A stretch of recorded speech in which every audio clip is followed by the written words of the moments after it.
The sound of bones snapping in the attic made me drop the box I was holding. China plates shattered across Grandma's kitchen floor, but I couldn't move. I couldn't breathe. Above my head, something cracked again, deliberate, methodical, like someone breaking chicken wings one by one. "Sarah!" Jake's voice came from the living room. "You okay?" I wasn't okay. Nothing about this was okay. I'd driven 8 hours through a February blizzard to reach Grandma's cabin in the Maine woods, and my brother, who I hadn't spoken to in 3 years, was the only other person for miles. Now something was in the attic, and it wasn't mice. "Did you hear that?" I called out, my voice barely above a whisper. Jake appeared in the doorway, his tall frame blocking what little afternoon light managed to push through the storm outside. At 35, he looked older than I remembered. Harder. His jaw was covered in 3 days of stubble, and his eyes had that hollow look I'd seen at Dad's funeral, the last time we'd been in the same room. Hear what? Crack. Snap. His eyes went to the ceiling. The sound was directly above us now, moving slowly across the attic floor. Not random. Not wind rattling the rafters. Something was up there, and it was eating. "Jesus Christ," Jake muttered. He grabbed the Louisville slugger from the corner, Grandpa's old bat, the one he used to keep by the door for bears. "Stay here." Like hell. I followed him to the narrow staircase that led to the second floor. My hands were shaking, but anger steadied them. Anger at being here, at Grandma for dying and leaving this property to both of us, forcing us together when we'd worked so hard to stay apart. Anger at Jake for what he'd said to me 3 years ago, words that still burned. The second floor was colder. Our breath made clouds in the hallway. The attic access was a pull-down ladder in the ceiling, and the door was open. Just a crack. Enough to see darkness beyond. "It was closed when I got here," Jake said quietly. "I checked every room. Maybe it wasn't latched properly. Maybe." But he didn't believe it any more than I did. The sounds had stopped. The silence was worse. I could hear the wind howling outside, feel the old cabin creaking around us. Grandma had lived here for 40 years after Grandpa died, alone in these woods, and she'd always told us stories. Stories about the hunger that walks in winter. About the thing that wears human skin but has forgotten how to be human. "Grandmother's tales," I said, and Jake glanced at me sharply. "Don't. You remember what she used to say. About the Wendigo." Those were stories to scare kids. Native folklore. His knuckles were white on the bat. "There's a raccoon up there, or maybe a fisher cat got in through a damaged vent." But his voice lacked conviction. Because we both remembered Grandma's warnings. Never go into the woods alone in winter. Never answer if you hear your name called from the trees. And never, ever, dismiss the old stories just because you think you know better. Jake reached for the ladder. I grabbed his arm. "Wait. For what? It's probably already gone through the vent hole." He pulled away from me, his jaw set in that stubborn way that used to drive me crazy when we were kids. Before everything fell apart. Before Mom died and Dad remarried and Jake said those things, that I was selfish, that I'd abandoned the family, that I cared more about my career in Boston than about the people who needed me. He climbed the ladder. Disappeared into the darkness above. I stood there, holding my breath, counting seconds. 10. 20. 30. Jake. No answer. "Jake, this isn't funny." Then I heard it. Not from the attic. From behind me. A wet, rasping breath that smelled like rotted meat and winter death. The temperature dropped so fast I could see ice crystals forming on the walls. I turned slowly. The thing standing at the end of the hallway was tall, impossibly tall, its head nearly touching the 8-foot ceiling. It might have been human once. The shape was almost right. But everything else was wrong. Its skin was gray-white, stretched too tight over bones that jutted at odd angles. Its eyes were black pits, empty and endless. And its mouth. God, its mouth was too wide, filled with teeth like broken glass. It smiled at me. That's when I heard Jake scream. I ran. Not toward the attic, not toward Jake's screams. I ran for the stairs, for the front door, for anywhere that wasn't that hallway with that thing. My feet hit the steps and I was flying, terror making me faster than I'd ever moved in my life. I slammed into the front door so hard the breath left my lungs. My fingers fumbled with the deadbolt, when had Jake locked it?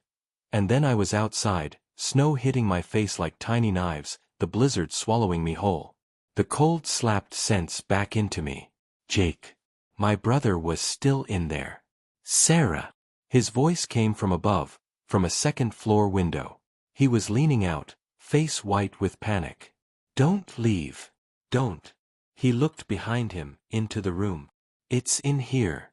It's right here. I saw movement in the window beside him. A shadow that was too tall, too thin. The glass exploded outward and Jake jumped. He fell 12 feet into the snowbank beside the porch, rolled, and came up running. The truck, he shouted. Move. We sprinted for his pickup, but my feet were already numb in my sneakers, and the snow was knee-deep. Jake got to the driver's side first, yanked the door open. The creature was standing in the truck bed. It hadn't walked there. Hadn't climbed. It was just there, suddenly, like it had materialized from the storm itself. Up close, I could see the details that made my brain scream. Its fingers were too long, ending in black claws caked with something dark. Its chest cavity looked hollow, ribs visible through translucent skin. And it was watching us with those empty eyes, head tilted like a curious dog. Wendigo, Jake breathed. She was right. Grandma was right. The thing's mouth opened. What came out wasn't a roar or a growl, it was a voice.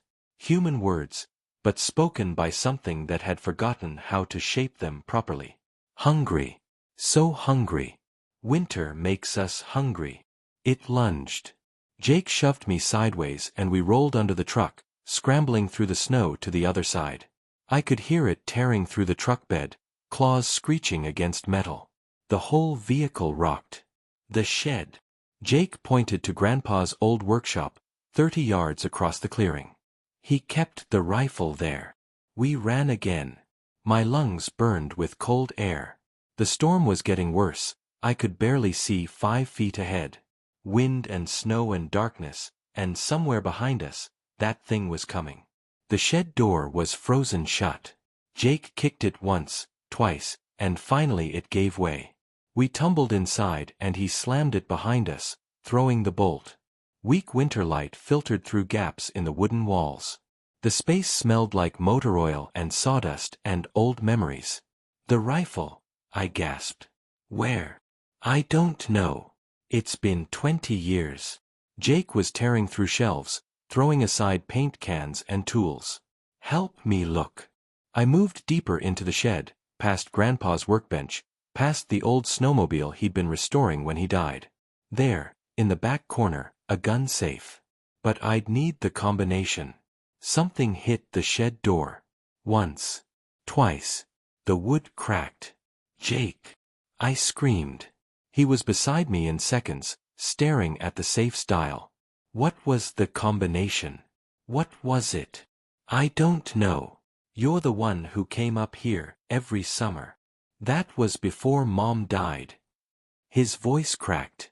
Before you decided we weren't worth your time anymore. The door splintered. A long, gray arm reached through the opening, fingers grasping blindly. I left because I couldn't breathe. I shouted back, tears hot on my frozen face. Because every time I looked at Dad with his new wife, his new perfect life, I wanted to die. I left because you all replaced Mom like she was nothing. Jake's face crumpled. Sarah. The creature was pushing through the door now, its body contorting at impossible angles to fit through the gap. Those black eyes fixed on us with ancient, endless hunger. The combination, I whispered, because suddenly I knew. Mom's birthday. Try Mom's birthday. Jake's hands shook as he spun the dial. October 17th, 72. The safe clicked open. Inside, thank God, was Grandpa's hunting rifle and a box of shells. Jake loaded it with practiced ease, muscle memory from hunting trips I'd refused to go on after Mom died. He raised the rifle, aimed at the creature now fully inside the shed, and fired. The bullet hit its center mass. The Wendigo stumbled back, let out that horrible not-quite-human scream, and kept coming. "It's not enough," Jake said. "We need to run. On 3. Wait." I grabbed his arm, the same way I had upstairs. "Look at it. Really look." The creature had stopped. It was swaying, clutching at the wound. And for just a second, I saw something else beneath the monster. A shape. A memory. My breath caught. "Grandma," I whispered. "That's Grandma." "You're crazy," Jake said, but his voice shook. "That's not. It can't be. Look at it." I pointed at the creature swaying near the broken door. The height. The way it's standing. And look at its left hand. Even through the horror of what it had become, I could see the twisted gold band on one gray finger. Grandma's wedding ring. The one she'd worn for 40 years after Grandpa died. The one we'd buried her with 2 weeks ago. "No," Jake whispered. "We buried her.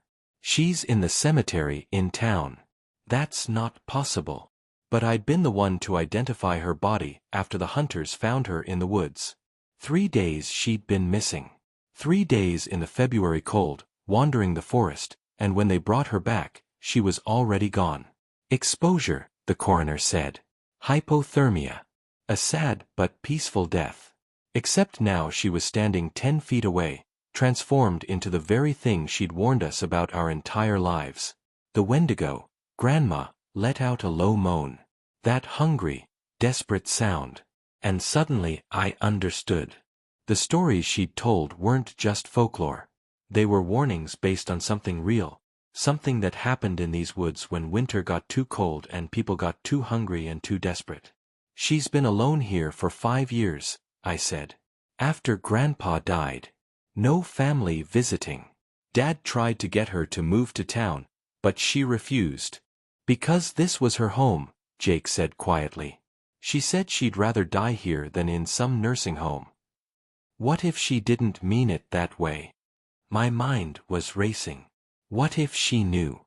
What if she felt it starting, the hunger, the change, and she stayed here to protect people, to stay away from town? The creature took a step toward us. But it was hesitant now, almost uncertain. Like some part of Grandma was still in there, fighting the hunger. "Grandma," I called out softly. "It's Sarah. And Jake. We're here." The black eyes focused on me. For a heartbeat, I thought I saw recognition. But then the hunger took over again, and it lunged. Jake fired. The shot hit its shoulder, spinning it around. "Go. Run now." We burst through the back of the shed. There was a rotted panel Grandpa never fixed, and into the storm. The woods were behind us, dark and full of snow-laden pines. The cabin was to our right, maybe 40 yards through the clearing. "We need to get inside," Jake shouted over the wind. "Barricade the doors. Wait out the storm until we can get to town. It'll get in." I grabbed his jacket, pulling him close so he could hear me. "It got out of a grave, Jake. You think locked doors will stop it? Then what do? We can't kill her. We can't." He was right. Even knowing what she'd become, I couldn't. This was Grandma. The woman who taught me to braid my hair, who made hot chocolate with real cream, who held me when Mom died and told me it was okay to be angry at the world. The woman who'd told us, over and over, the story of the Wendigo. How hunger could transform you. How in the deepest winter, when food ran out and desperation set in, people sometimes chose to become monsters rather than die. How once the transformation began, there was only one way to stop it. Fire. "The cabin," I said. "We burn it." Jake stared at me. "Are you insane? That's our inheritance.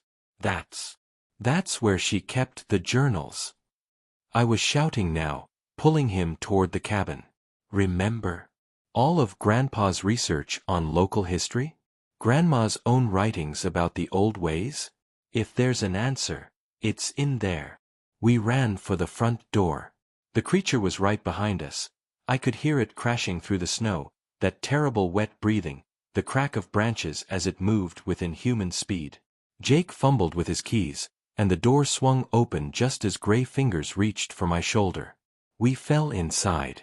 Jake kicked the door shut and threw every lock. I dragged the heavy bookshelf in front of it, books tumbling everywhere. It wouldn't hold long. Nothing would. The study, I gasped. Grandma's desk. All her papers. I was already moving, Jake right behind me. The study was the smallest room in the cabin, walls lined with bookshelves, a roll-top desk buried under decades of correspondence. I tore through it, throwing papers everywhere.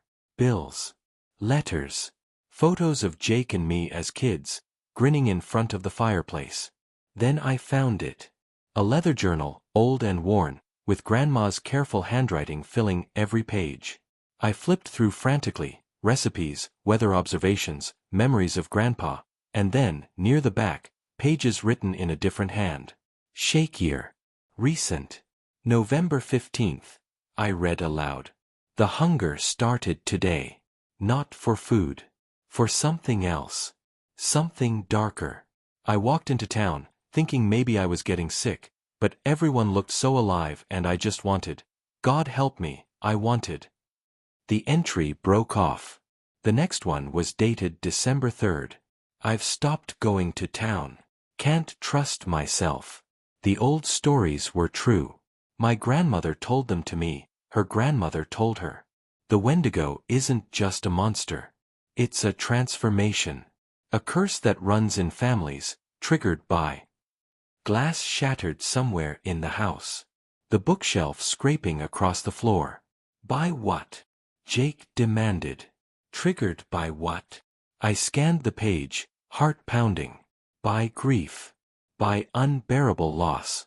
By being so alone and so hungry, not for food, but for connection, for family, that you'd rather become a monster than feel that pain anymore. The study door rattled. That voice came through, distorted and wrong. Children. My children. Come to me. Jake's face had gone white. Mom died in winter. February, just like now. She was devastated. She stopped eating for weeks. Dad said she almost died from grief. But she survived, I said. She survived because we were here. Because you came every summer, because we called her, because she wasn't alone. Until I stopped coming, Jake whispered. After you left for Boston. After Dad remarried. After everything fell apart. I stopped visiting.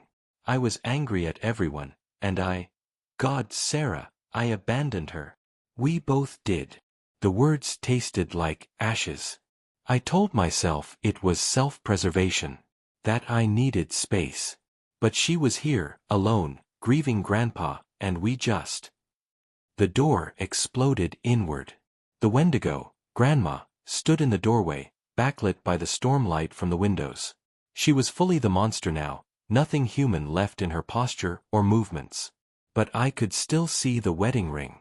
Still see the cardigan she'd been wearing, torn and stained but unmistakably hers. We're sorry, I said, stepping forward. Jake tried to pull me back, but I shook him off. Grandma, we're so sorry. We should have been here. We should have visited. We should have called more, done more, been more. The creature tilted its head. Watching me. Waiting. I was angry at the world for taking Mom, I continued, tears streaming down my face. And I took that anger out on everyone, including you. I ran away because it was easier than staying and feeling all that pain. But you stayed. You always stayed. Even when it killed you. Even when the loneliness turned you into this. Sarah, what are you doing? Jake's voice was high with panic. Grandma told me once that the Wendigo is born from hunger that can't be satisfied. From wanting something so badly that you'd consume the whole world to get it. I took another step closer. The creature's breath was cold on my face, smelling of death and winter. She was hungry. hungry for family. For us.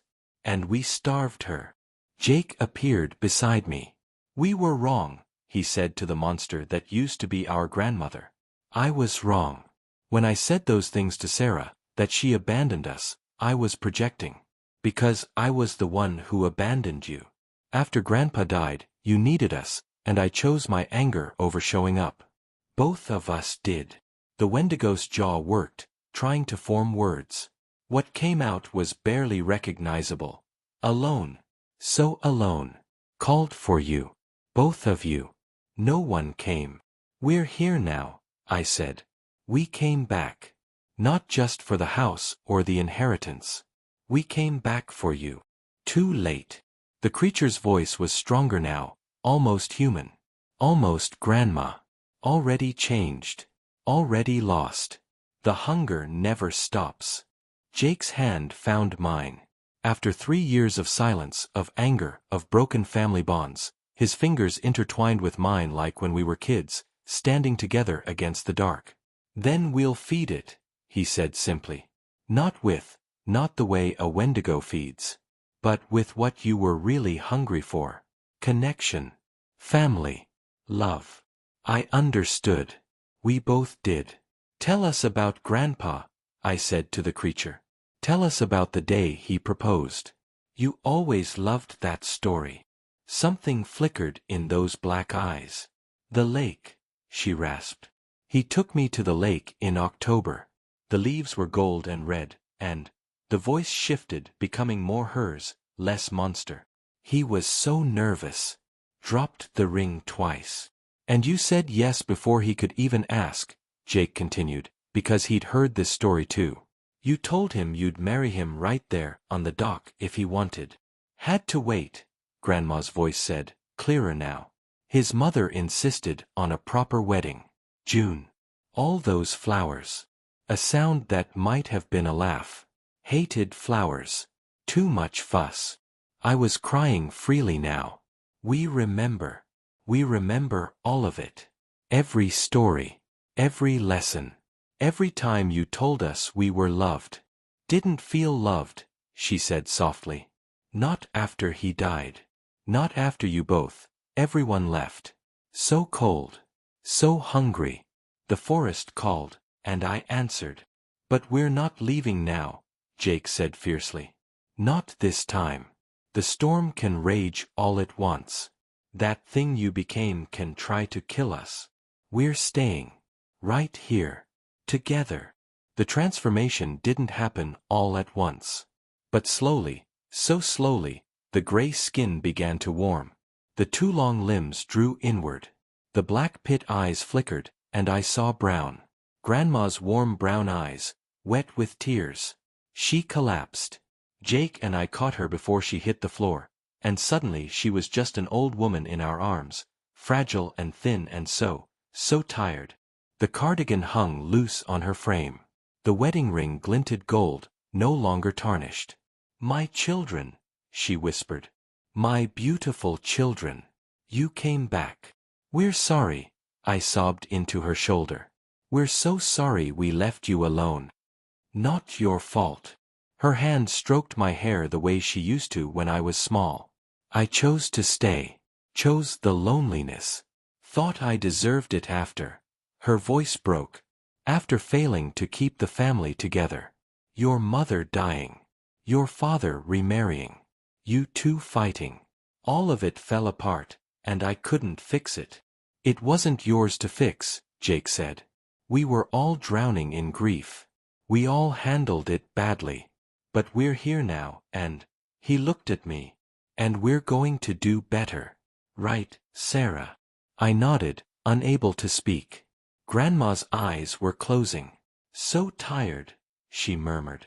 Fought it so long. But it's easier now. You're here. Together. That's all I wanted. For you to be together. Stay with us, I begged. Please. We'll take you to the hospital. We'll. Too late for that, sweetheart.